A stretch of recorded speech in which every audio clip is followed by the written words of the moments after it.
right, so peep game, right? I was slightly adjust this. I was watching an excerpt or a snippet from Keyshawn and Will this morning, and they were talking about Derek Carr. And I distinctly remember Keyshawn has been talking about Derek Carr for a minute, saying he's elite. And so they start throwing out stats and stuff and blah, blah, blah. And I think the Raiders are 2-0 now. And it's like, yeah, you know, I've always been on the Derek Carr train since Fresno State, yada, yada, yada. And so one of the stats that was dropped was like, okay, the only quarterbacks that's had like, I think 30 passing touchdowns and like under 10 interceptions each of the last 3 years is Derek Carr and Aaron Rodgers. And so Will starts to ask a question about, you know, I guess why he isn't getting, you know, shine and stuff. And it's like, because of the record, the win-loss record. And it's like, ultimately, that's going to determine, you know, how a lot of people view the quarterback. And so I started thinking about that. And the same thing can be said in basketball when we start talking about not just simply a point guard, but the best players on the team. To give you an example of this, look at Devin Booker, right? Devin Booker, and we can even use Zach LaVine, but there's not enough, you know, we'll have to see what happens this year, basically. But Devin Booker was on losing teams every year of his career until this past season. He always put up all-star numbers, you know, but he would either get left off or his team was losing. So all of a sudden, you know, this year they get CP3 and they're winning. And he's performing in the playoffs. And so now, you know, it's like, okay, it's not just empty stats. You know, the media's definition or narrative of Book has changed. See, winning cures a lot of stuff in the league. Up until a certain point, because there's guys like Russell Westbrook who win every year in the regular season, but they can't get it done in the playoffs where it matters most. You got Devin Booker in his first year in the playoffs has gone farther. Well, I ain't gonna say gone farther because Russ has been to the finals once, but he's got the same number of finals appearances in less time than Russell Westbrook. And he hadn't played with anywhere near the amount of talent that Russ has played with. And this is not a video to shit on Russ or anything like that, but I'm just to try to give you, I'm trying to frame where I'm going with this before I actually get into the discussion itself, right? I think one thing I've learned taking English and other classes is you got to kind of, you know, have a framework for what you're trying to discuss. So I'm giving you guys this to set up this conversation, right? Let's talk about Lonzo Ball real quick. Lonzo has not been on a winning team his entire career. Has he had moments of winning? Yes. But he hasn't gotten to a point of winning his entire career. Let's also keep in mind the same thing applies to his teammate, Brandon Ingram, who was in New Orleans, but has been in a year longer than him.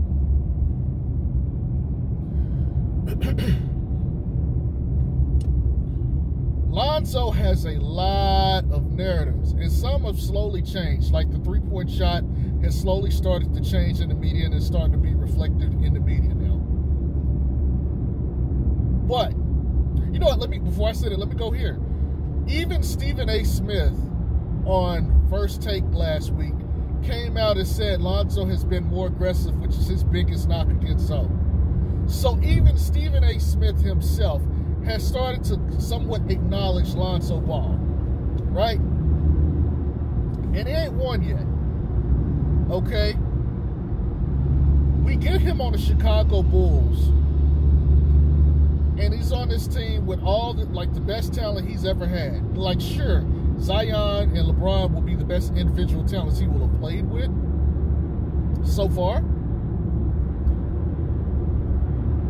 But the collection of talent in one location, on one team at an instant, this is the most he's had, especially in the starting lineup. And at least with Caruso and Kobe White off the bench. Now,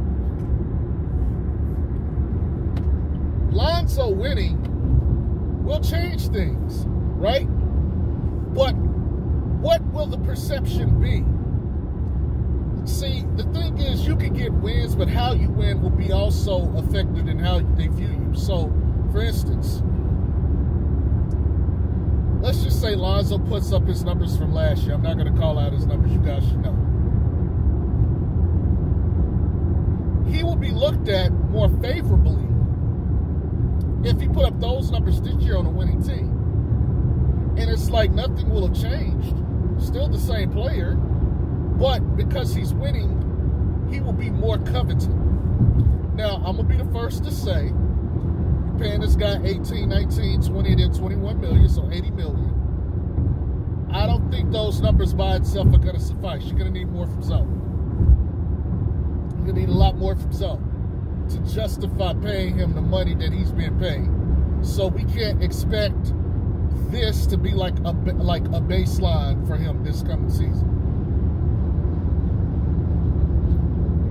But the very fact that we can sit here and make this argument about winning will affect how the players view. So let's talk about this on another level, right? Let's just say he puts up the stat line I think he's going to put up, which is, about the same amount of points, but he's going to have like 8.5 for 6 or like 5 or 6 rebounds. So really, the assists jump up, a couple levels, okay? But let me add to this. I want to paint this perfectly for you, so I want to give you percentages as well. Lonzo shoots, let's make it even for simplicity's sake, okay? Let's say he takes 14 shots a game, right? And he's making 7, so he's shooting 50%. Let's also assume he's taking 6 threes a game and he's making 3. So he's 50%. So let's just assume that he's a 50% field goal shooter, 50% from 3. Let's also give him 80% free throws, right? Now, 14.5, 8.5 assists, 5 or 6 rebounds. Let's go with the Lord one. Let's just stick with 5. On 50% field goal shooting and 50% from 3. And Lonzo's team is winning. Now, let's think about this, okay? First of all, if I gave you those numbers, you're going to say that's pretty damn good for anybody, right? It doesn't matter whose name is attached to it. We could say whoever you want to pick, Bumfuck McFuck. Bumfuck McFuck put up those kind of numbers. Guess what? Very good. Nobody is going to trip about what he's doing. Lonzo puts up these numbers, very good numbers. That's respectable anywhere in the league. But let's take this a step further. Let's just say he's an 8 seed, right? He contributes to winning. Very good player. But they're only an 8 seed. They're gonna. What's the narrative gonna be? Well, Lonzo's gonna have to take his game to another level if they want to win. Blah blah blah blah blah. Okay, I think that's pretty much fair of what we think the media would say. Now let's take a second, real quick. Think about this. Let's take the same stat line and make them the #1 seed. By the way, this same thing, let's apply this to Zach LaVine. He put up 40, 85 last year in 27 points per game. Like 27, 5, and 5 or something like that. Okay? The same thing will apply to Zach LaVine as well. You're going to say he's going to have to take his game to another level, okay? If they're number one, if they have the number one seed, what is the narrative of these guys now?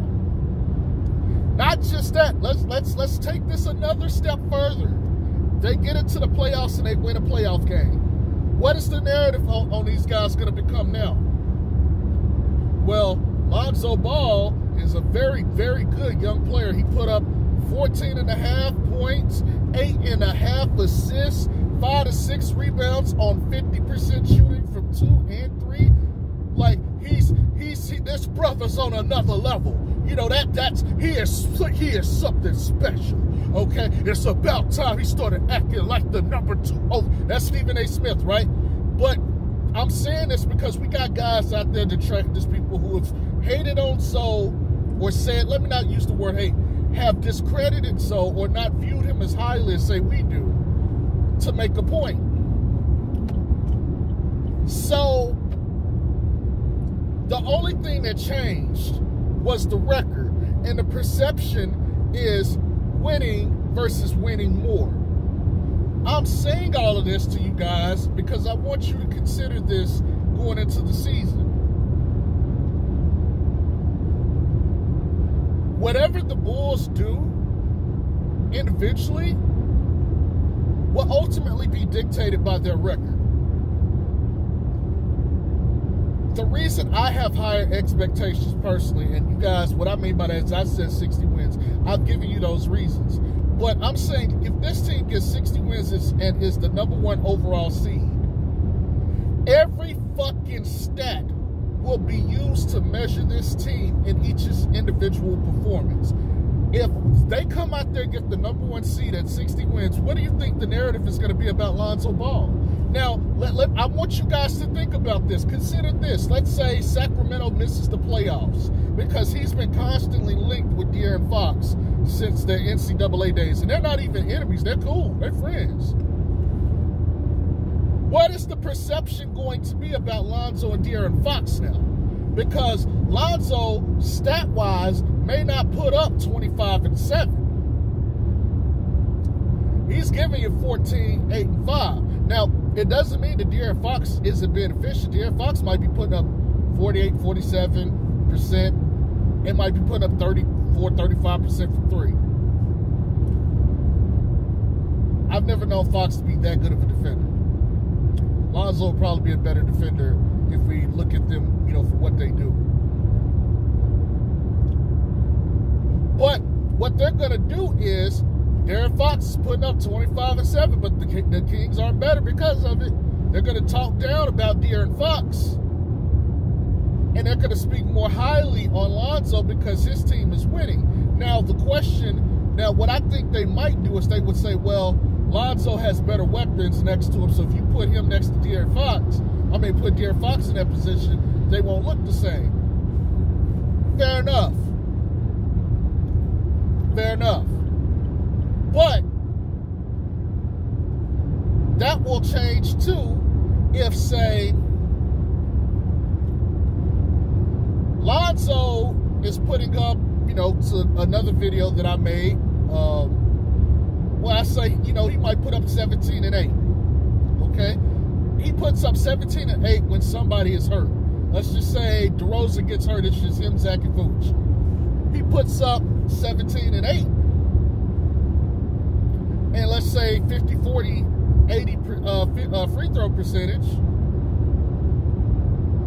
Now we got to have a discussion about what is what. Because you're winning and you have better talent and your numbers are better. So now we have to actually broach this discussion seriously. And the media is going to have to broach this discussion seriously because Lonzo, even in college, his numbers were like, he had what, 14 and 7 and 5? And I think De'Aaron Fox had something like 20 and 5 or something like that, or something close to it, 19. He was up there. He had more points he scored per game than Zo. That much I do remember. So we're having this discussion, or we're broaching this discussion, and now we have to really seriously think about this. Wait a minute. Who's bringing more value to the team? Because I promise you, PR, all the advanced metrics is going to favor Lonzo because they won. It's going to favor Lonzo because they won. And so we can sit here and talk about, stats. Post this motherfucking stats. One of my trademark sayings.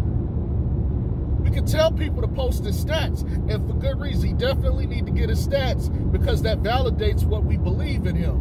But at the same time, we can't rely solely on the stats.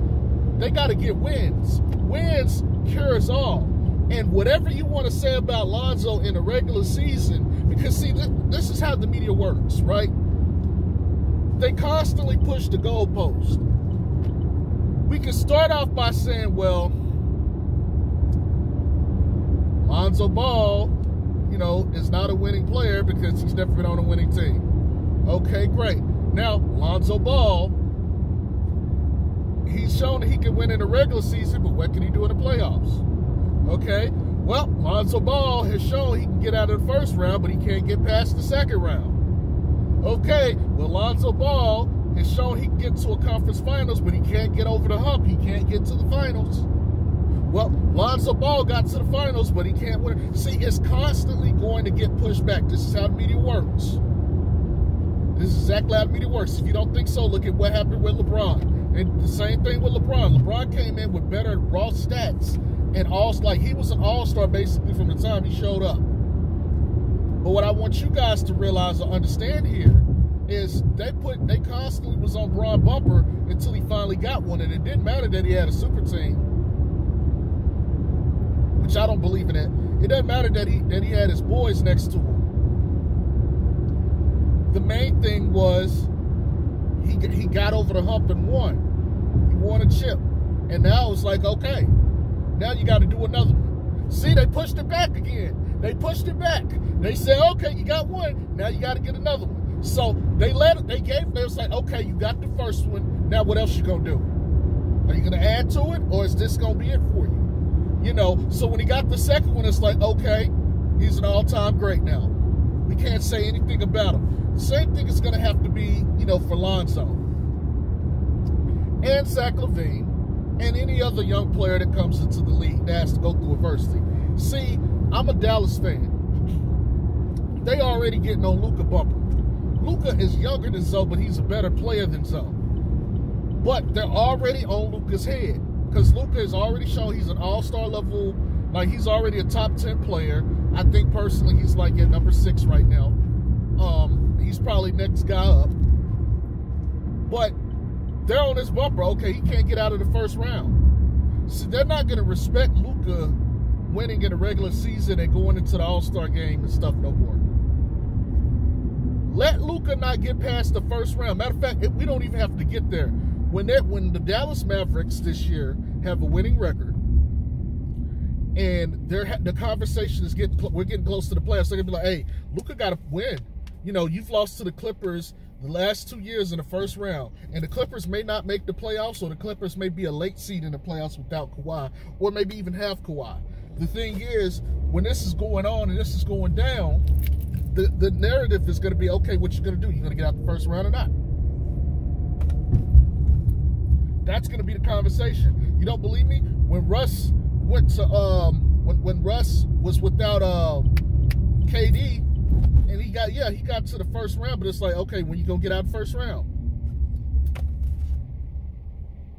That was the narrative. That's how it happens. So again, winning, not just any winning, but you have to win at the highest levels. That's how you cure all this. That's how you change narratives. Because as it stands right now, so is always going to be considered, like, see, and this is another video I'll probably make today too, justifying your number 1 or number 2 or high draft pick status. But I'm going to touch on this real quick. So he's always going to be looked at as a fraud or a failure because he was taken number 2 overall, because of the expectations that come with that. Despite the fact that tons of number 1 or number 2 picks or higher or as high, let me not say higher, take time to get adjusted and get to that point. And so, until he can get into the All-Star game consistently or whatnot, or get, you know, put together some wins or have some moments where it's like, okay, now he's living up to, like, that's what's going to happen. That's the whole mindset. That's why when they do these lists, they say Lonzo should never have been taken number 2. They say he should have been taken further down. Now, none of these people will ever say specifically where that is on the totem pole. Like, okay, sure, he shouldn't have been, let's say he should have been taken number 5. Okay, where should he have been taken? 7th, 8th, 13th? You tell me. Now, I think if you go ask most people, they'll take Donovan Mitchell over Lonzo Ball from that draft. And they have every right to, because Donovan Mitchell has had more individual success, and he's had more postseason success because, 1, he's able to get there, and 2, he's able to win. So I think that's fair. Same with Tatum. I think that's fair, even though we know, you know, teams draft for need and other stuff too. But I'm just saying this because, again, winning changes things. How you win changes things. And what you're doing in the process of winning to contribute to the winning changes things. And you might say, well, that kind of sounds the same. No, it's not. All I'm saying is this. Zoe got to win. Zach LaVine got to win. Any other young player who's in the same situation or who is getting viewed that same way, they have to win. Because that's the only way you're going to garner the respect from the media. And that's when they'll actually get off your nuts. Okay? I think, like Antonio Daniels said, he'll probably be top 5 in assists. 8.5 will guarantee he's at least top 5. If somehow he could break and get like 9 or 10 assists, and he's leading the league in assists, the narrative of him will change just off of that alone. He can average 13 or 14 points, and it'll be just fine. When you sit there, see, this is how, I'm explaining to you one more thing, and I'm going to get out of here because I need to go do some grocery shopping real quick. So we're having a conversation here. Let's say we're comparing De'Aaron Fox to Zoe, because that's the two pieces, just like it's Trae and Luka. If we're having a conversation about these two, by the way, Trae Young went further in one playoffs than Luka. That's going to be a conversation topic. Watch the media for that shit this year, by the way. But let's just say, I'm gonna give Fox 28 and 7.5 assists for this year, right? 28 and 7.5 assists. Let's say Lonzo go and give you 14 points. No, yeah, you know what? 15 points again. Let's make it even. And 11 assists, right? And let's say Lonzo leads the league in assists. See, now we can have a conversation. Even if, let's just give De'Aaron Fox the 7th seed, and let's give Lonzo the 2nd seed. See, we can have a conversation now, because this is how the media and people will frame this shit, right? So you're going to sit there, look at the numbers, you're going to say like, well, De'Aaron Fox got more points, Lonzo got more assists. And they might say, well, yeah, but I'd rather have the points than assists. And it's like, well, Zoe led the league in assists. And it's like, he accounted for more. You might say, well, the points he created or accounted for is more than the points we get. See, this is how you start these arguments when it comes to like players and who brings value, because we're going to have to start splitting hairs. When truth be told, De'Aaron Fox and Zoe are both probably equally as valuable or good to their teams for different reasons. And again, we've done this stuff on this channel and other places before. So you know how it's going to go. Well, De'Aaron Fox is a better scorer. Well, Zoe ain't bad at scoring. He may not put up the same number of points, but he's a better three-point shooter. I'm not even sure about Fox's free throw percentage, but let's just say Zoe's a better free throw shooter. He's certainly not what Fox is scoring in the paint, but Fox ain't him shooting. Yeah, well, you know, Fox still is dominant at what he do and people can't stay in front of him. Okay, but Zoe is better defensively. Let's talk about that. He's the better two-way player. So he's the better overall player. He's also averaging more assists and more rebounds. Yeah, but Fox's team ain't as good as Zoe. See, you see how this goes? There is always going to be a give and take. There's always going to be this, well, this, well, this, well, this, well, this, well, this. Well, what about this? Well, I don't know about that, but hey, check this out. He did this, this, this, and he didn't have this. That's how it's always going to go. Again, the way you change this is winning. 11th seed, not going to work. 10th seed, 9th seed, 8th seed could work, but you need more. 7th seed could work, but you need more. You start talking 6th seed. We can start to move some things. It's still not enough, but it changes things. Okay, he's able to put together a season where he's solid and they're winning. Okay, respect. What you gonna do next season? 4th, 5th seed? Okay, better. Okay, what you gonna do? The goalpost continues to move for players, which is why I'm adamant and I'm pushing this to you guys for this point and for this reason. We need to stop talking more so about the stats and more about the winning. Because like I said, and I'm going to give you a more accurate representation of what Lonzo could do, right? Let's talk about it. 14 shots a game, he makes 7, okay? What is that really? What are we really saying? That's almost 2 a quarter. That's like 1.75 shots a quarter. Think about that. That's how little 7 is. Which means out of 3.5 shots a quarter, he's making 1.7-ish. That's what we're looking at. And so he's not taking a lot of shots, nor is he making a shit ton of shots, and that's okay.